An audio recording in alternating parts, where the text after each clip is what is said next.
दोस्तों, इस साल 18 जुलाई को जब सैयारा थिएटर्स में रिलीज़ हुई थी, तब किसी ने सपने में भी नहीं सोचा था कि ये फिल्म बॉक्स ऑफिस पर बड़े बड़े कीर्तिमान बनाने वाली है।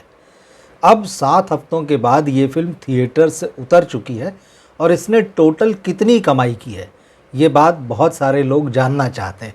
क्योंकि इस फिल्म को बहुत मिक्स्ड रिव्यूज़ मिले थे, इस फिल्म को लेकर बहुत अलग अलग ओपिनियन थे।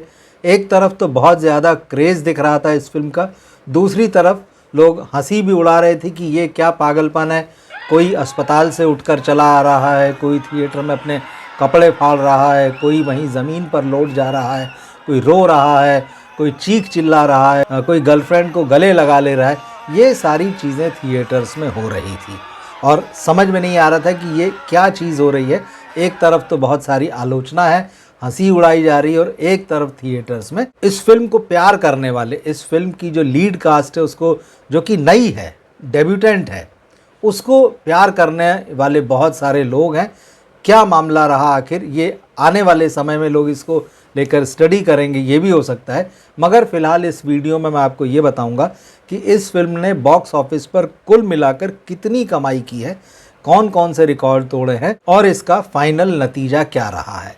तो फाइनल नतीजा तो सबसे पहले बता देता हूँ कि ये फिल्म ब्लॉकबस्टर है, क्योंकि इस फिल्म को मुश्किल से 60-65 करोड़ रुपए के बजट में बनाया गया था और इस फिल्म ने थिएटर में वर्ल्ड वाइड जो है 570 रुपए का ग्रॉस कलेक्शन किया है।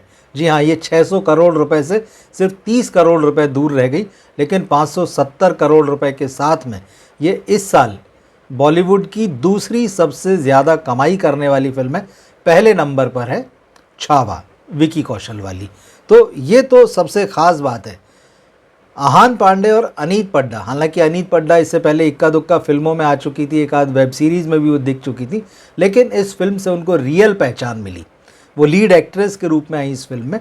और आहान पांडे जो चंकी पांडे के भतीजे और उनके पिता भी एक रसूखदार बिजनेसमैन है। कुल मिलाकर यही कहा गया कि वो भी एक नेपो किड है, लेकिन थोड़ा सा डिफरेंट है। और थोड़ा सा डिफरेंट होना आहान पांडे ने खुद का साबित भी किया, क्योंकि उनके काम को लोगों ने पसंद किया। लोगों ने माना कि उनको एक्टिंग आती है। हालांकि इस बारे में कुछ भी कहना भी बहुत जल्दबाजी होगी, लेकिन इस बात से इनकार नहीं किया जा सकता कि जिस रोल को, एक सिंगर के रोल को उन्होंने जिस तरह से पर्दे पर उतारा, जो महत्वाकांक्षी है लेकिन फ्रस्ट्रेटेड है, उसको लगता है कि नेपो किड्स की वजह से, जी हाँ, यहाँ भी नेपोटिज्म का मामला था कि इंडस्ट्री के नेपो किड्स की वजह से उसको सही मौका नहीं मिल रहा है या उसके टैलेंट के बारे में सही तरीके से नहीं बताया जाता मीडिया में। तो फिल्म में उनकी पर्सनैलिटी में एक एंगर दिखाई देता था, लेकिन उनकी पर्सनैलिटी का सॉफ्ट पोर्शन तब निकल कर आता है जब वो फिल्म की लीड एक्ट्रेस से मिलते हैं, अनीत पड्डा से मिलते हैं, जो कि एक सॉन्ग राइटर और बड़ी सीधी सरल और बहुत भावुक किस्म की लड़की है। तो ये फिर एक लव स्टोरी जिस तरफ जाती, मुझे लगता है आपने देखा होगा, और नहीं भी देखी होगी तो ये फिल्म बहुत जल्दी अब नेटफ्लिक्स पे आने वाली। आई थिंक 12 सितंबर को ये फिल्म रिलीज़ हो जाएगी। तो खैर, इस फिल्म ने कई और कमाल के रिकॉर्ड्स बनाए, वो मैं आपको बता देता हूँ। 48 दिनों तक ये फिल्म लगभग थिएटर में रही है। इंडिया में इसने 330 करोड़ रुपए की नेट कमाई की है। ये जो खबरें मीडिया में आ रही वो मैं आपको बता रहा हूँ। तो सबसे ज़्यादा बॉलीवुड के बॉक्स ऑफिस पर सबसे ज़्यादा कमाई करने वाली फिल्मों की लिस्ट में ये 14वें नंबर पर आ गई है। और इसने सलमान खान की सुल्तान, संजय लीला भंसाली की पद्मावत, कार्तिक आर्यन की भूल भुलैया 3 जैसी फिल्मों को पीछे छोड़ा। और जहाँ तक ओवरसीज़ मार्केट की बात है, तो खबरें ये बता रही कि 19.5 मिलियन डॉलर्स की इसने कमाई की है। और इस साल की, जैसे मैंने कहा, कि ये दूसरी सबसे ज़्यादा कमाई करने वाली फिल्म है। ओवरऑल इसने जो 570 करोड़ रुपए की ग्रॉस कमाई की है, तो यहाँ भी इसने बहुत सारी बड़ी फिल्मों को पीछे छोड़ा है, जिसमें शाहरुख खान की डंकी शामिल है, सलमान खान की टाइगर जिंदा है शामिल है, 3 इडियट्स जैसी फिल्म है, चेन्नई एक्सप्रेस जैसी फिल्म है। तो ये बड़ी बड़ी फिल्में हैं। और एक और जो ख़ास रिकॉर्ड इस फिल्म ने बनाया है, हिंदी की सबसे ज़्यादा कमाई करने वाली रोमांटिक फिल्म। इससे पहले सबसे ज़्यादा कमाई करने वाली रोमांटिक फिल्म के आगे जो नाम दर्ज होता था वो था कबीर सिंह, शाहिद कपूर और कियारा आडवाणी। उस फिल्म ने 377 करोड़ रुपए का बॉक्स ऑफिस किया था। एक और जो सबसे बहुत इंटरेस्टिंग रिकॉर्ड है, डेब्यूटेंट्स की सबसे ज़्यादा कमाई वाली फिल्म, मतलब जिस फिल्म से आपने इंडस्ट्री में कदम रखा है, पहली ही फिल्म में आपने 500 के ऊपर आंकड़े को ले गए हैं, जबकि इससे पहले ये रिकॉर्ड 2012 में आई। करण जौहर की film student of the year के नाम था, और उस फिल्म में जैसे कि आप जानते हैं 3 चेहरों ने कदम रखा था, वरुण धवन, सिद्धार्थ मल्होत्रा और आलिया भट्ट। और तीनों हालांकि आज फिल्म इंडस्ट्री में एक्टिव हैं, अपने अपने तरह से काम कर रहे हैं, लेकिन कहाँ उनकी फिल्म का 109 करोड़ और कहाँ आहान पांडे और अनीत पड्डा की फिल्म का 570 करोड़ रुपए। बहुत ज़बरदस्त डिफरेंस है। ये शायद ऐसा रिकॉर्ड है जिसको बहुत लंबे समय तक नहीं तोड़ा जा सकेगा। अब इस फिल्म में जो दोनों डेब्यूटेंट्स ने डेब्यू किया उसके बारे में बात करें। आहान पांडे के डेब्यू के बाद में एकदम से इंडस्ट्री में जैसे सन्नाटा पसर गया था। लोगों को भरोसा नहीं हो रहा था कि एक नया लड़का आएगा और वो एकदम से उसका क्रेज़ इस तरह से चारों तरफ दिखाई देगा। तो अंदर से ये खबरें आती रही कि बहुत सारे हीरोज़ जो हैं, यंग हीरोज़, वो खुद को इनसिक्योर महसूस करने लगे।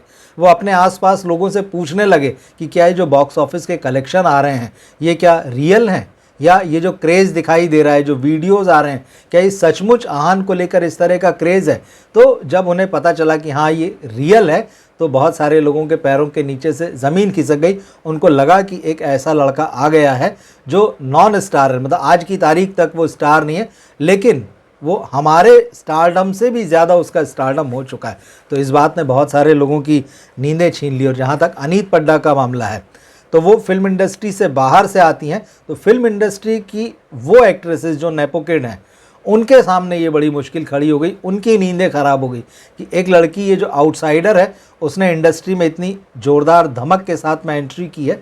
हालांकि अभी ये खबर है कि यशराज फिल्म्स जो है, जैसे कि अपने जिन कलाकारों को लॉन्च करता है उनके साथ 3-3 फिल्मों का एग्रीमेंट रहता है, तो पहली फिल्म तो हो चुकी, और अनीत पड्डा की दूसरी फिल्म को लेकर भी एक खबर आई है कि मनीष शर्मा उनको लेकर एक नेक्स्ट फिल्म बनाएंगे अपनी, जो कि एक रोमांटिक फिल्म होगी, पंजाब के बैकड्रॉप पर वो कहानी होगी। हालांकि अभी सिर्फ इतना ही आया है, और कोई भी डिटेल नहीं आया है।